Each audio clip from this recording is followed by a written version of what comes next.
অনেক কিছুই সরকার করেছে।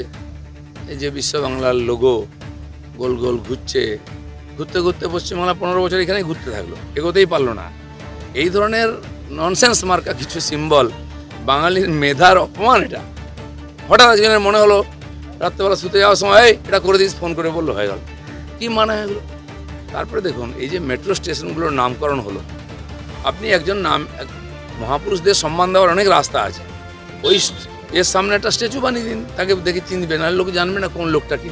ছেলে বাবাকে জিজ্ঞেস করবে, বাবা এই টেকো লোকটাকে, এই বুড়ো লোকটাকে। মহাপুরুষদের প্রতি আপনি সেখানে সিঙ্গুর পড়াবেন, মহাপুরুষদের জীবনী পড়াবেন না, নন্দীগ্রাম পড়াবেন, আপনার জীবনী পড়াবেন। আর নেতাজি সুভাষ রবীন্দ্রনাথের সঙ্গে মুখ্যমন্ত্রী ছবি দেবেন, আর ওখানে হলেতে আমাদের মহাজাতি সদনে ও একজনকেই চিনবে আর কেউ নয়। তো যেখানে স্থানের নামে আমরা স্টেশন দেখি, আমি দেখেছি মেদিনীপুরেতে 3টে গ্রামের নাম দিয়ে একটা স্টেশন হয়েছে।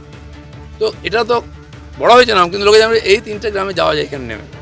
আপনি নাম দিলেন, সব জায়গায় রাজনীতিক লাভ নেবেন, মানুষ কনফিউজ হয়ে যাচ্ছে কোথায় নামবেন। আমার মনে হয় উনি নিজেও কনফিউজ থাকেন যে কোন স্টেশনটা কোথায়।